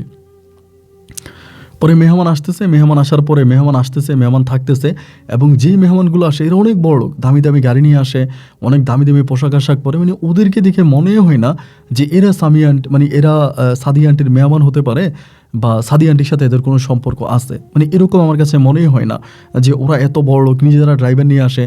মাঝে মাঝে ড্রাইভারদেরকেও জিজ্ঞেস করতাম যে উনি কে, বলে অমুক শিল্পপতি, তমুক শিল্পপতি, অমুক কোম্পানির মালিক, তমুক কোম্পানির মালিক, মানে এরকম করে করে কথা বলে, মানে বোঝা গেল যে অনেক বেশি রিচ, অনেক টাকা পয়সার মালিক। তাই আমি তখন ভাবতেছিলাম যে এখন কি করা যায়, মানে আমি তো আর কোনো কিছু, তখনও কিন্তু আমি কিছু ডাউট করি না বা কোনো কিছু সন্দেহ করি না। হঠাৎ করে ভাই একটা বিষয় খেয়াল করে দেখলাম যে আমার বোন সবসময় মন খারাপ করে রাখে এই বাসার ভিতরে, মানে যতক্ষণই থাকে মনটা খারাপ থাকে, মুখটা কালো করে থাকে, মানে কেমন জানি একটা অবস্থা। যেই বোন মানে কোনো দিনও এখান থেকে যেতে চায় না বা এই বাসা থেকে যেতে চায় না, আর ওই সময় আমার বোন হঠাৎ করে বলতেছে যে ভাই আমাকে বাড়িতে দিয়ে আসো, আমি বাড়িতে চলে যাব। মানে ও কিন্তু কোনোভাবেই এখান থেকে যেতে চায়নি এতদিন পর্যন্ত, ওরা মাইরেও বিদায় করা যায় নাই, বাট এখনও বলতেছে যে ও বাড়িতে চলে যাবে, ওকে বাড়িতে নিয়ে যাওয়ার জন্য। তখন আমার মেয়েটা অনেক ছোট, তা আমি ওরে বললাম যে তুই এটা কী বলিস, তুই এখন বাড়িতে চলে যাবি? সামিয়ার এখনও বয়স হয়েছে মেয়ে রাখার মতো, সামিয়া তো ওর মেয়েটার, আমার মেয়েটার রাখতে পারে না, আর আমার শাশুড়ি তো রান্না বান্না নিয়েই ব্যস্ত, এখন তুই যদি চলে যাস আমার মেয়েটারে কই কোলে নিবে, আমার মেয়েটার দেখাশোনা কে করবে? এতদিন বললাম এতদিন যাস নাই, এখন তুই যাওয়ার জন্য পাগল হয়ে গেলি, তা তোর ভাতিজিটারে কে দেখবে তুই বলতো, তুই যদি চলে যাস? ও তখন আমারে বলতেছে যে ভাইয়া মানে আমি চলে যাব, মানে থাকবো না। তো আমি জিজ্ঞেস করি যে তোর সমস্যাটা কি, তুই থাকবি না কেন? তখন আস্তে আস্তে দেখি যে আমার বোন মানে গোসল করা কমায় দেয়, খাওয়া দাওয়া করা কমায় দেয়, এবং সারাক্ষণই আমার শাশুড়ি আমার বোনের সাথে ঝগড়া করতে থাকে। মানে আমার বোনের সাথে আমার শাশুড়ির এত সম্পর্ক ছিল যে যেন রক্তের মেয়ের মতো, আর আমার সেই শাশুড়ি এখন কথায় কথায় আমার বোনকে মারতে যায় এবং আমার বোনকে গালাগালি করে অকথ্য ভাষায়, এবং আমার শাশুড়ি আমাকে বারবার বলে যে তোমার বোনকে বাড়িতে পাঠিয়ে দাও, তোমার বোনকে বাড়িতে পাঠিয়ে দাও, তোমার বোনকে এই জায়গায় রাখো না, তোমার বোনের জায়গায় থাকলে সমস্যা হবে, এরকমভাবে আমাকে বলে। এখন সমস্যাটা কী হবে আমার বোন এখানে থাকলে, মানে কেন আমার বোনকে উনি এখানে রাখতে দেয় না, এসব কোনো কিছু আমি বুঝতাম না। আমি তখনও বোকার মতো সব কিছু হজম করে যাচ্ছিলাম যে দেখা যাক এরপরে কি হয়। আমি এরপরের স্টেপের জন্য এর জন্য অপেক্ষা করতেছিলাম। পালাক্রমে সময়গুলো কাটতে কাটতে এমন করে আমার বোন একদিন মানে ডিরেক্টলি দুপুরবেলা বাজার করতে গেছে মনে হয়। ওই সময় কিন্তু আমার বোনের ফোন ব্যবহার করতো না, মানে আমার বোনের কাছে মোবাইল ফোন ছিল না, ও মোবাইল ব্যবহারই করতো না। একদিন বাজার করে আসতেছে, আসার সময় সেলুনের সামনে রিক্সা নিয়ে দাঁড়াইছে, দাঁড়াইয়া আমার দোকানে ঢুকে বলতেছে ভাইয়া রে, আমি সব কথা তোমারে বলতে পারবো না, সব কথা বলাও সম্ভব না, শুধু একটা কথাই বলবো, যদি পারো তুমি আমারে নিয়ে গ্রামে পালাইয়া যাও, আমাকে নিয়ে রংপুরে চলে যাও, এখানে থাইকো না, এখানে যদি থাকি আমরা ভাই বোন দুজনেই বিপদে পড়বো। তাই আমি বললাম যে কী ব্যাপার, ভাই বোন দুজনেই বিপদে পড়বো, তার মানেটা কি, মানে এইটা কী ধরনের কাছে ভাই বোন বিপদে পড়বো? ও আমার খুলে কিন্তু তখনও বলে না, মানে কেন ওর ভিতরে এতটা ভয়, কেন ও বলতে চায় না এটা আমি জানি না। এর সপ্তাহখানিক পরে ও চলেই যাবে এবং যাওয়ার সময় আমাকে নিয়ে যাবে, আমাকে এখানে রাখবে না। পরে একদিন আমি ওরা ভালো করে ধরলাম আমার সেলুনে, ওরা আমি নিজে এসে যে কী হয়েছে আমার বলতো। পরে আমি জানতে পারলাম যে ভাই আমার বাস্তবতার জন্য কথাগুলো বলছি, কেউ খারাপভাবে নেবেন না। ও আমাকে বলে যে আমার শাশুড়ি বিভিন্ন লোক নিয়ে আসে আমার বউয়ের কাছে, এবং ওই লোকগুলো রাতের বেলায় আমার শাশুড়ির সাথেও থাকে, আমার বউর সাথেও থাকে, এবং তারা মোটা অঙ্কের টাকা দেয় আমার শাশুড়িকে, আর এই টাকা দিয়ে আমার শাশুড়ি এখানে ওইখানে বিভিন্ন জায়গায় জায়গায় কিনে। শুধু তাই নয়, আমার শাশুড়ি এই কাজটা বহু বছর আগ থেকেই করতেছে, অনেক বছর আগ থেকে উনি এই কাজটা করতেছে, এই কাজের সাথে উনি জড়িত। এটা আমার বোন আগে জানতে পারেনি, বাট এখন জানতে পারছে। ইভেন আমার বউ আসার পর থেকে উনি মানে আমার স্বামী আসার পর থেকে সামিয়াকে তিনি অন্য কোথাও বিয়ে দেয় নাই, এবং আমি যদি সামিয়াকে বিয়ে নাও করতাম উনি জোর করে হলেও সামিয়াকে আমার কাছে বিয়ে দিত। কারণ সামিয়ার যদি আমি বিয়ে করি বা সামিয়ার সাথে যদি আমি থাকি, তাহলে স্বামীকে উনি এই কাজগুলো খুব ভালোভাবে করাইতে পারবে। আমার বোন আমাকে এই কথা বলতেছে। পরে আমি বললাম যে তাইলে এখন কি করা যায়, মানে এটা আমি কি করবো? আমার বোন আমারে বলে দেখ ভাইয়া আমি তোরে বলতে ভয় পাচ্ছি কেন জানিস, কারণ হচ্ছে এই আন্টির অনেক পাওয়ার, মানে ওনার আন্ডারে পুলিশ প্রশাসন, তারপরে বিভিন্ন ধরনের প্রশাসনিক সরকারি লোকজন ওনার আন্ডারে আছে, ওনার আন্ডারে লোকজনের অভাব নেই, অসংখ্য লোক ওনার আন্ডারে আছে, এবং তুই যদি কিছু একটা করিস তোরে ক্রস ফায়ার দিয়ে মেরে ফেলবে। ওনার কাছে সরকারি দপ্তরের অনেক বড় বড় লোকেরা আসে, এগুলো বললে তুই বিশ্বাস করবি না। শুধু তাই নয়, এরকমও হয় যে উনি মাঝে মাঝে বাইরে থেকেও মেয়ে নিয়ে আসে, রাতের বেলায় বাইরে থেকেও মেয়ে নিয়ে আসে এবং মেয়ে নিয়ে এসে উনি এই কাজ করায়। তা আমার এই বোনের কথাগুলো আমার পরিপূর্ণভাবে তখন বিশ্বাস হলো। বিশ্বাস হওয়ার কিছু ধারণা আপনাদেরকে দিই। তার প্রথম কারণ হচ্ছে আমার বউ আমার সাথে বেশ কয়েকটা মাস ধরে শারীরিক সম্পর্ক করে না। আমি ওর সাথে সম্পর্ক করতে চাইলে ও আমার সাথে করতে চায় না, আমার কাছ থেকেও দূরে থাকে। এবং আরেকটা বড় কারণ হচ্ছে যে ও মানে আমাদের যখন আমাকে বের করে দেয় বা বড় লোক যারা আসে মানে যারা আসে তাদেরকে দেখলেই বোঝা যায় যে তারা এইসব করার জন্য আসে। আর আরেকটা বড় কারণ হচ্ছে আমার শাশুড়ির তো ধরেন এটাই যদি তার ব্যবসা হবে, ধরেন এই ব্যবসার উপরেই যদি সে ডিপেন্ড থাকবে, সবাই কি চায় তাদের ব্যবসাটাকে আরও বড় করার জন্য, কিন্তু আমার শাশুড়ি দিনে দিনে ব্যবসাটাকে ছোট করে ফেলতেছে। মানে উনি বলে আমি রান্নাবান্না করতে পারি না, আমার মেয়ে আছে, আমার নাতিন আছে, আমি আগের মতো কাজ করতে পারি না, এই কথা বলে উনি কাস্টমার দৌড়ে দেয়, মানে মেসের লোক উনি কমায় দেয়। আমি ওনাকে বলি যে আপনি বাইরে আরেকটা মেয়ে রাখেন কাজ করার জন্য, প্রয়োজনে আপনি লোক কেন খেদাই দিচ্ছেন বা আপনি কেন খাওয়াচ্ছেন না? না, উনি খাওয়াবে না। উনি আস্তে আস্তে করে মানে বিদায় করতে থাকে, লোকজন বিদায় করতে থাকে, মেসের লোকজন বিদায় করতে থাকে। অল্প কয়েকটা ছেলেকে রাখছে, আমি আমার মেসের 2 জন, আরও 2টা লোক, মানে টোটাল 5-6 জনের মতো আছে, কিন্তু ছিল 20 থেকে 30 জনের মতো। এখন 5-6 জন রাখছে এবং উনি আস্তে আস্তে করে মেসটা বন্ধ করে দেওয়ার একটা পরিকল্পনায় আছে। তা মেসটা যদি উনি বন্ধ করে দেয় তাহলে উনি চলবে কীভাবে? তার মানে উনি এভাবেই চলবে। এরকম করে সময়গুলো কাটতে কাটতে একদিন রাতের বেলায় এরকমই একটা গেস্ট আসছে, মেহমান আসছে। আসার পরে আমার বউ তখন আমার বলতেছে যে তুমি চলে যাও, আমাদের বাসায় মেহমান আসছে। ওই দিন আমি একটু ঘাটতেনামি করলাম যে তোমাদের বাসায় মেহমান আসছে মানে কিসের মেহমান আসছে? প্রতিদিন 2-3 দিন পর পরে তোমাদের বাসায় এগুলো কিসের মেহমান আসে? বলে আমার আম্মুর মেহমান। তো তোমার আম্মুর মেহমান আসলে তাতে কী হয়েছে? ঠিক আছে, তোমার আম্মুর মেহমান যেহেতু আসছে, আমি আজকে আলাদা একটা বাসা ভাড়া করবো, আলাদা একটা বাসা ভাড়া করে আমি তোমাকে আলাদা বাসায় নিয়ে রাখবো, তুমি এই বাসায় থাকতে পারবা না। তোমার আম্মুর যেহেতু এতই মেহমান আসে, তোমার আম্মু মেহমানদের সাথে থাকো, কোনো সমস্যা নাই, কিন্তু আমার বউ আমি তারে আমার কাছে রাখবো, আমি তার এইভাবে রাখবো না। ও তখন আমার বলতেছে মানে তুমি আমাকে কি বোঝাচ্ছ? এরকম করে আমাদের দুজনের মাঝে মোটামুটি একটা ঝগড়াঝাটি হলো, কথা কাটাকাটি হলো। কথা কাটাকাটির একটা পর্যায়ে আমি তখন রাগ করে বেরিয়ে গেলাম, আমি তো জানি কি হয়েছে। এবং পরের দিন আসছি, আসার পরে আমার শাশুড়ি তখন আমার সাথে খুব রাগ, মানে সাদি আন্টি অনেক রাগ যে কী ব্যাপার, আমি তোমার যখন আমার মেয়েরে তোমার কাছে বিয়ে দেই, আমি তোমার বারবার বলছিলাম যে আমার মেয়ের স্বাধীনতাকে প্রাধান্যতা দিতে হবে, আমার মেয়ে যা বলে সব শুনতে হবে, এবং এইটা ওইটা বলে মেয়ের সাথে খুব দুর্ব্যবহার করতেছে। পরে আমি বললাম যে আপনি আমার সাথে খারাপ ব্যবহার করেন, আপনি আপনার মেয়েকে দিয়ে ব্যবসা করাবেন, এইটা আমি দেখবো, এইটা আপনি আমাকে দেখতে বলতেছেন? পরে উনি আমার বলে মানি এই তো এটা কী বললে? মানে কী বললাম, মানে আমি ঠিক বলছি, আমি জানি তো বাসায় যে গেস্ট আছে এরা আসলে কেউ গেস্ট না, এরা একজন থাকে আপনার কাছে, আরেকজন থাকে আপনার মেয়ের কাছে। আপনি আপনার মেয়েরা আমার কাছে বিয়ে দিয়ে যদি ব্যবসাগিরি করাবেন, তারপরে মেয়েরা আমার কাছে বিয়ে দিলেন কেন?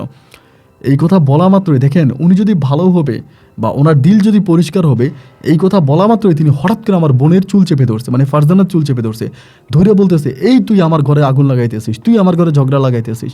আমার বোন তখন বলে আমি আমার ভাইয়ের কিছুই বলি নাই, আমি আমার বাইরে কিছুই বলি নাই। উনি বলে তুই যদি না বলোস ওইগুলা জানা কেমন? আমি বলি তার মানে এটা সত্য, তার মানে ও যা বলছে, আমার বোন যা বলছে সবই সত্য। আপনি আপনার মেয়েকে দিয়ে এখানে ব্যবসা পাড়ায় কাজ করান, আপনি মেয়েকে দিয়ে আপনি দেহ ব্যবসা করান। পরে আমার বলতেছে এই তোর আমি পুলিশে দিব, তোর বোনের আমি পুলিশে দিব। আমি যে দেন পুলিশে?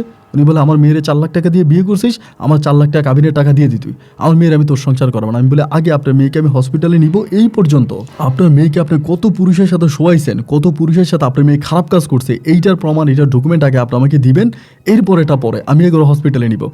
এই মাঝে ঝগড়া লেগে গেছে সকালবেলা, আমার প্রচণ্ড রকমের ঝগড়া। এবং ঝগড়া লাগার এক পর্যায়ে আমি চিন্তা করছি আমার দোকানের সময় হয়ে গেছে, আমি তখন আমার দোকানে চলে গেছি। দোকানে গিয়ে আমি তখন আমার বোন এখানে রয়ে গেছে, দোকানে গেছি, আমি দুপুরে খাইতে আসছি। আমি দুপুরে খাইতে আসি না, এখানে রাগ করে দুপুরে খাইতে আসি নাই, আমি বাইরে খাইছি, বাইরে হোটেলে খাইছি। খাবার খাইয়া এই রাতের বেলা আমি আবার আসছি, মানে এর পরের দিন রাতে আসার পর আমার মেয়েটা কান্না করতেছে, মানে প্রচণ্ড কান্না করতেছে খাটের মধ্যে। পরে আমার বউ তখন আমার শাশুড়ির সাথে ওই মেসে কাজ করতেছে। পরে আমি সামিয়ারে বললাম যে সামিয়া, বাবু যে কান্না করতেছে, আমার বোন কই? পরে বলে আমি জানি কি আপনার বোন কোথায় বেশ্যামি করতে গেছে, এমনিই বলতেছে। আমি তখন বললাম আমার বোন বেশ্যামি করতে গেছে মানে আমার বোন তো বেশ্যা না, বেশ্যা তো তুই আর তোর মা। এইটা বলা মাত্র ধাপ করে কী করলো, জোতারা খুলে আমার গালে একটা বাড়ি দিয়ে দিচ্ছে অনেক জোরে। আরও 2-3 জন লোক ছিল ওদের সামনে। আমি ওর চুলের মুঠি ধরছি, ধরার পর ওর মা বলতেছে, ওর মা এসে আমার মানে কলার চেপে ধরছে, খুব এখানে একটা ফাইটিং হওয়ার মতো একটা অবস্থা। পরে আমি বললাম আমার বোন কই?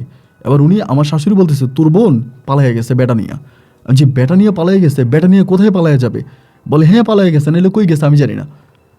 আমার বোনের কাছে কিন্তু কোনো মোবাইল, তো মোবাইল ফোন ব্যবহার করে না। ঘরের মধ্যে গিয়ে দেখলাম, মানে ও যেই রুমে থাকতো ওই রুমে গিয়ে দেখলাম যে ওর রুমে জামা কাপড় চোপড় সব কিছুই আছে, কিন্তু আমার বোন নাই। পরে বললাম যে আমার বোন কই গেছে? উনি বলে আমি জানি না তোর বোন কই গেছে, আমি কি করে বলবো, আমি তো বলতে পারি না। আমি তখন মাথার মধ্যে আসমানটা ভেঙে পড়লো, কি রে, তার মানে অবশ্যই তারা আমার বোনের কিছু করছে। পরে আমি তো আর বোনের কোনো সন্ধান পাইলাম না, এদিকে সেদিকে বা 2-1 লোক আমার পরিচিত যারাই আছে এদেরকে জিজ্ঞেস করি যে আমার বোনের কোনো সন্ধান আছে কিনা বা কোনো খোঁজ খবর আছে কিনা, বাট আমি আমার বোনের আর কোনো সন্ধান বা খোঁজ খবর কারো মাঝে পেলাম না। মানে কেউ আমার বোনের কোনো সঠিক সন্ধান দিতে পারলো না যে আমার বোন কোথায় গেছে বা কই আছে। পরে এরকমভাবে রাতে আমি তখন সামিয়ার সাথে শুইতে গেলাম, আমার মেয়েটা সহ আছে। আমি বললাম, সামিয়া, আমার মেয়েটা তো এখানে শুয়ে আছে, তুমি আমার মেয়েটার মাথায় হাত দিয়ে একটা সত্য কথা বলবা। ও আমার বলে, কী কথা? আমি বললাম, তুমি আর তোমার মা মিলে আমার বোনের কী করছো, এই কথাটা একটু সত্যি বলবা। ও তখন আমাকে কি বলে, ও আমার এই অবুঝ মেয়েটারে মারার জন্য বসে আছো, তোমার মা তোমার বোন কোথায় গেছে এগুলো আমি কি জানি? আমি তো জানি না, আমি জানি না তোমার বোন কোথায় গেছে। আমি বললাম, তুমি অবশ্যই জানো। দেখো, আমি তোমার কাছে অনুরোধ করতেছি, তোমার কাছে পায়ে ধরতেছি যে আমার বোনটা সত্যি অনেক বড় অবলা। আমার বোনটা আমার জন্য এই শহরে আসছে, আমার বোনটা আসতো না, আমি ওকে ডেকে আনছি। তো আও তখন আমারে বলে যে তুমি তোমার বোনের যতটা ফেরেস্তা মনে করো, তোমার বোন অতটা ফেরেস্তা না, তোমার বোনের চরিত্রে অনেক সমস্যা আছে।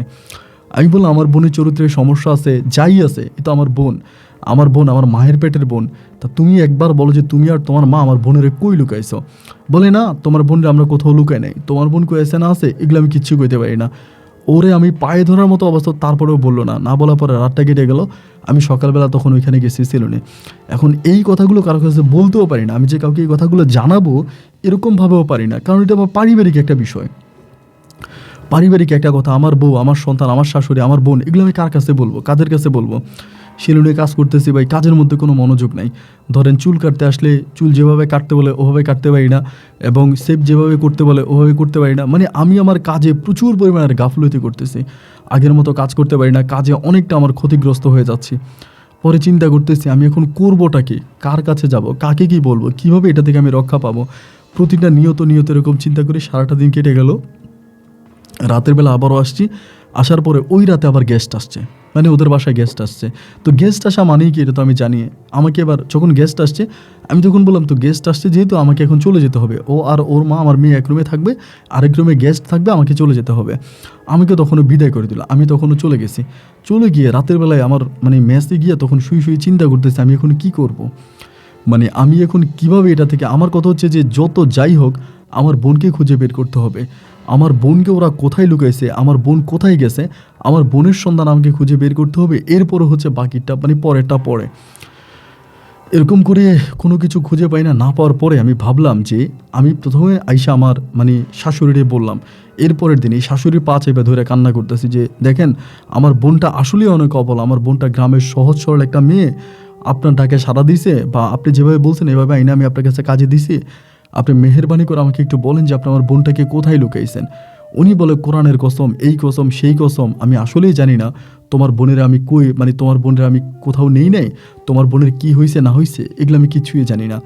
আমি বললাম, আপনি অবশ্যই জানেন, আপনি জানেন আমার বোনের কি হয়েছে, আপনি একবার আমার বোনের সন্তানটা বলে দেন, আপনি যা বলবেন আমি প্রয়োজনে কিডনি বিক্রি করে আপনারা টাকা দিব, আমার বোন তো আপনার কোনো ক্ষতি করে নাই। না, উনি বলবে না, উনি বলেই না।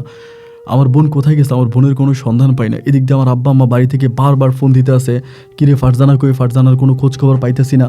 কারণ মাঝে মাঝে তো ওই আমার শাশুড়ির মোবাইল দিয়ে ফারজানা আম্মুর সাথে কথা বলতো, আব্বুর সাথে কথা বলতো, এখন আর সেটাও তো বলতেছে না। এই জন্য আমার আব্বু আম্মু আরও পাগল হয়ে গেল যে মেয়েটা কোথায় গেল, ওরে কোথায় মানে লুকাই ফেললাম, নাকি ঝামেলা হলো। এবং মা এটাও বলতেছে যে কয়েকদিন ধরে নাকি ফারজানা যখন আমার আম্মুর সাথে কথা বলতো, ফারজানা নাকি অনেক কান্নাকাটি করতো, মানে আগে যেরকম প্রাণবন্ত ছিল, ভালো ছিল, এরকম নাই, কান্নাকাটি করতো। আমার আম্মুকে বলতো যে আম্মু আমার এখানে ভালো লাগে না, তুমি আমাকে নিয়ে যাও, এটা ওটা অনেকে আমার মায়ের কাছে বলতো। তো এখন তো আমি এগুলো সবই জানি।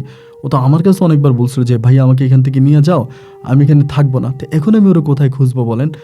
আমি মানে পাগল হয়ে যাইতেছি ঢাকা শহরে, একবেলা কাজ করি আরেক বেলা ওরে খুঁজি, একবেলা কাজ করি আরেক বেলা ওরে খুঁজি। এভাবে প্রায় 2 মাসের মতো কেটে গেল, আমি আমার বোনের কোনো সন্ধান পেলাম না। এবং 2 মাস পরে আমি তখন বাধ্য হয়ে জেনের সেলুনে আমি চাকরি করি, একদিন ওনার পায়ে ধরে কান্না করতে শুরু করলাম যে বাইরে এই বিপদে পড়ছি। পরে ওনার কাছে বিস্তারিত আমি সব কিছু ভাইয়া বলছি যে এই ঘটনা।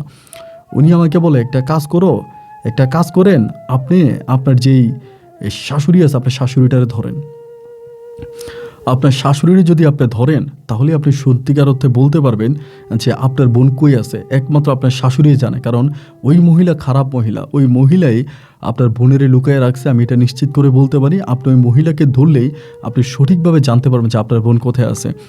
আমি বললাম, ভাই ধরার তো কোনো বাকি রাখি নাই, হাতে ধরছি, পায়ে ধরছি, ধরার কোনো বাকি রেখি না। ওনারা আমি এতভাবে বলছি যাতে আমার বোনের সন্ধানটা দেয়, উনি আমার বোনের সন্ধানটা আমাকে দেয় না। পরে তিনি আমাকে বলে সোজা আঙুলে ঘি যদি না ওঠে তাহলে আঙুলটা বাঁকা করেন। এরপরেও ওই মহিলাকে ধরেই আপনাকে সঠিকভাবে বের করতে হবে যে আপনার বোন আসলে কোথায় আছে, একমাত্র এই মহিলা ছাড়া কেউ বলতে পারবে না। আমি বলে আমি কি আইনের আশ্রয় নিব? উনি বলে আপনি আইনের আশ্রয় নিয়ে মহিলার সাথে পারবেন না, কারণ আপনার যদি প্রশাসনে একজন লোক থাকে, এই মহিলার 100 জন আছে। আপনার কাছে 1 টাকা থাকলে ওই মহিলার কাছে 1 লাখ টাকা আছে। না টাকা দিয়ে পারবেন না লোক দিয়ে পারবেন, আপনি অন্য কোনো পথ অবলম্বন করেন। প্রয়োজনে আপনার শাশুড়িরে আপনি কোথাও আটকায় রাখেন।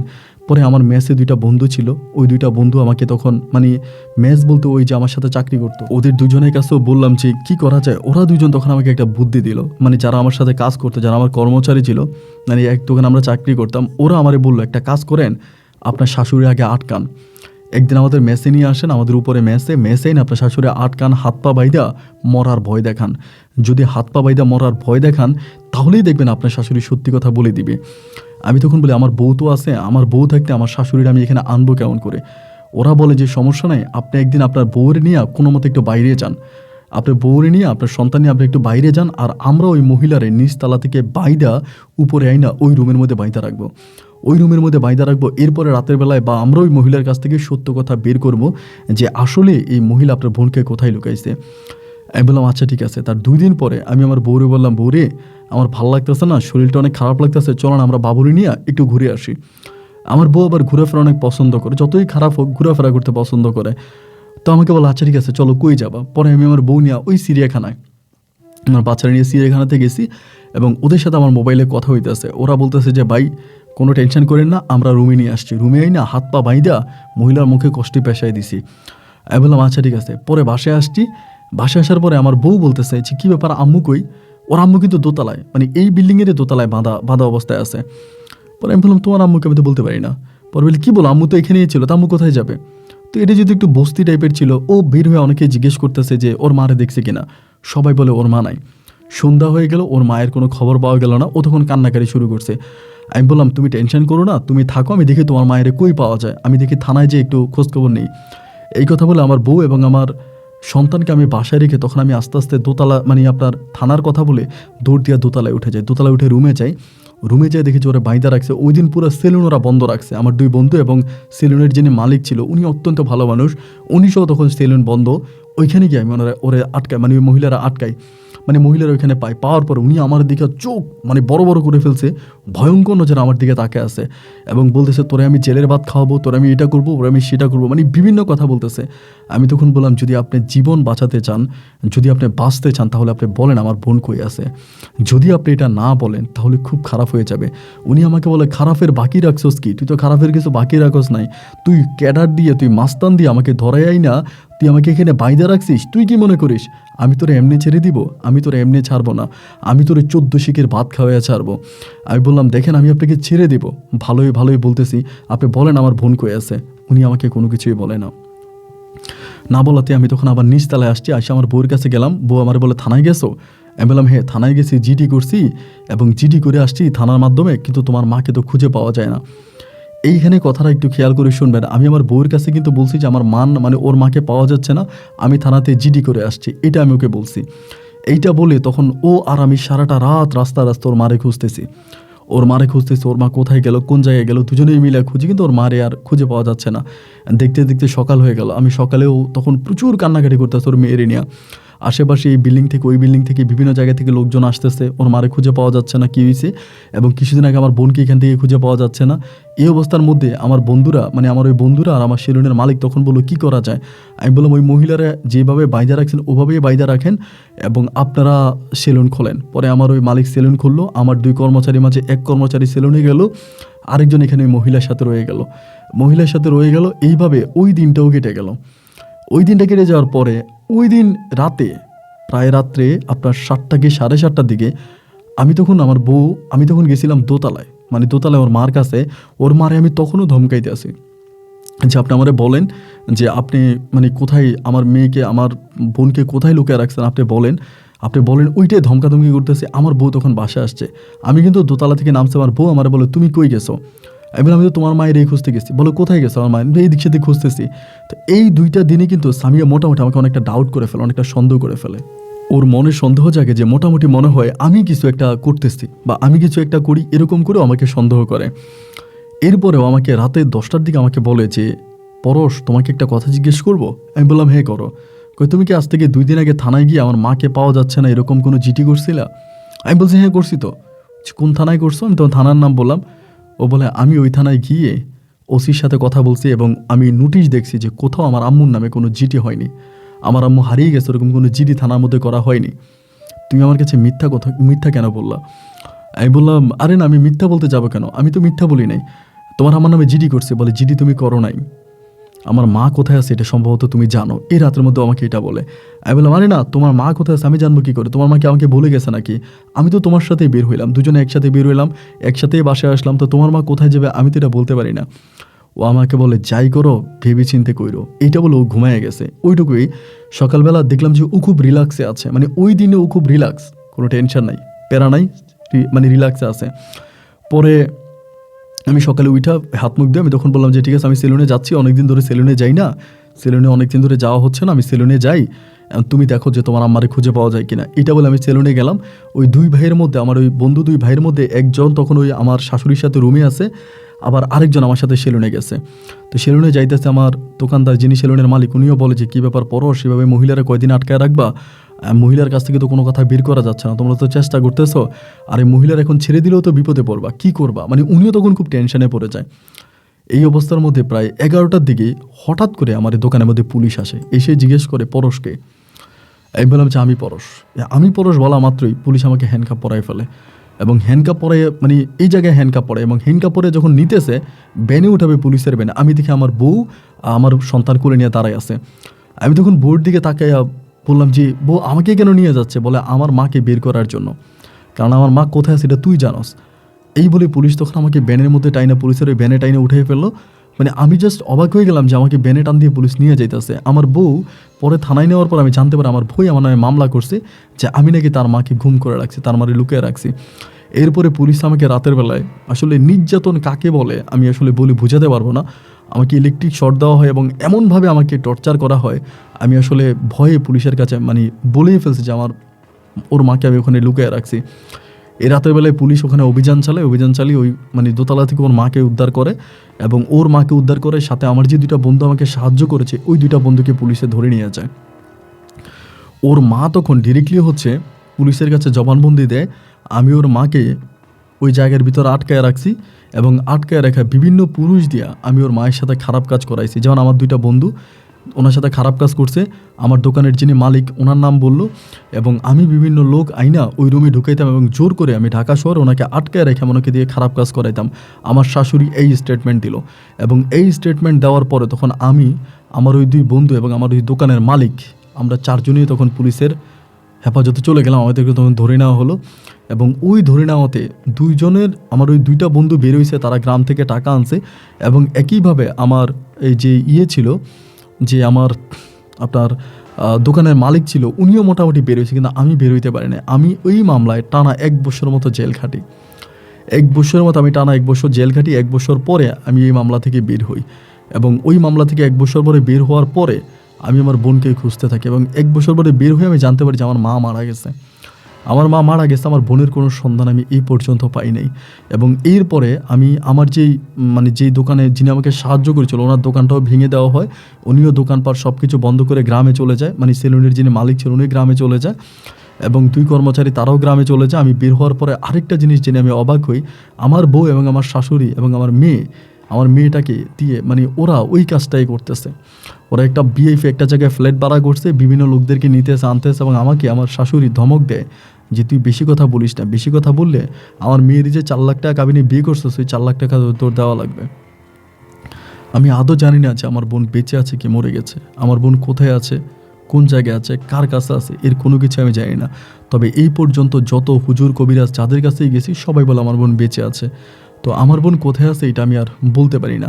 এবং এরকম করে চলতে চলতে প্রায় আপনার 1-1.5 মাসের মতো এইভাবে চলে। পরে আমি যেই কোনো একজন ভালো লোকের, উনি একজন মিডিয়া ব্যক্তিত্ব, ওনার নামটা আমি বলতে চাই না, উনি যে কোনো একজন সরকারি মানে বেসরকারি চ্যানেলের সাংবাদিক, ওনাকে আমি তখন এই বিষয়গুলো বলি, এবং এই বিষয়গুলো অনেকে জানার পরে উনি তখন পুলিশের মাধ্যমে আমার শাশুড়ি এবং আমার মেয়ে, ইভেন হচ্ছে আমার ওয়াইফ, মানে আমার শাশুড়িকে এবং আমার ওয়াইফকে তখন তারা পুলিশের মাধ্যমে একটা ধমক দেওয়া হয়। শুধু এই ধমকটাই দেয় এবং এই ধমকটা দেওয়ার পরে তারা ওই জায়গা থেকে বাসা চেঞ্জ করে কোথায় গেছে আজকে প্রায় 6 বৎসরের মতো হয়ে গেছে। আমি ঢাকা শহরের এমন কোনো জায়গায় আমার বউ, আমার শাশুড়ি, আমার সন্তানকেই খুঁজি নাই, আমি পাই নাই। ওই সাংবাদিক পুলিশকে দিয়ে যখন ধমক দেওয়া এবং ধমক দেওয়ার পরে আমার শাশুড়ি তখন বাসা ছেড়ে পালিয়ে যায়, আমার মেয়েকে নিয়ে, আমার ওয়াইফকে নিয়ে তখন চলে যায়। 6 বছর ধরে ঢাকা শহরে আমি ওদেরকে খুঁজে বেড়াইছি, আমি ওদেরকে পাইনি এবং আমার বোনেরও কোনো সন্তান আমি এই পর্যন্ত পাই নাই। এখন আমার গ্রামের লোকজন বলে আমি নাকি ঢাকা শহরে আমার বোনকে নিয়ে বিক্রি করে দিয়েছি। আপন ভাই, গ্রামে যেতে পারি না, সবাই বলে ঢাকা শহরে আমার বোনকে নিয়ে আমি বিক্রি করে দিয়েছি এবং ঢাকা শহরেও আমি আমার শান্তিমতো থাকতে পারি না। আমার বোনের স্মৃতি, আমার সন্তানের স্মৃতি আমাকে পাগল করে তোলে। আমার শাশুড়ি, আমার বউয়েরও কোনো সন্তান আমি পাই না। আমি একটা মৃত্যুর সাথে পাঞ্জা লড়ে যাচ্ছি একটা মানুষ। প্রতিটা মুহূর্তে আমি মৃত্যুর সাথে আলিঙ্গন করতেছি। আমি জানি না আমি কী করবো। আমি হয়তো যে কোনো সময় আত্মহত্যা করে মরে যেতে পারি, কারণ আমার মতো গরিবদের মৃত্যু ছাড়া আর কোনো পথ খোলা নাই। হয়তো বেওয়ারিশ লাশ হিসেবে কোনো একদিন কোনো এক কবরস্থান আমার দাফন হয়ে যাবে, কিন্তু আপন ভাই, দাফন হওয়ার আগে কেন এই বেওয়ারিশ লাশ হলো, কেন তার দাফন হলো, আমার জীবনের গল্পটা আমি আপনাকে বলে যেতে চাই। যেহেতু আমি আপনার কাছে আসতে পারি না, আপনি আমাকে আপনার কাছে আসতে দেন নাই, যার জন্য আমি অশিক্ষিত মানুষ খুব কষ্ট করে আপনাকে আমার গল্পটা বলেছি। যদি পারেন আপনি আমার গল্পটা রেকর্ড করবেন এবং দেশ ও জাতির কাছে তুলে ধরবেন আমার এই দুঃখের কথাগুলো। ভালো থাকবেন। আসসালামু আলাইকুম।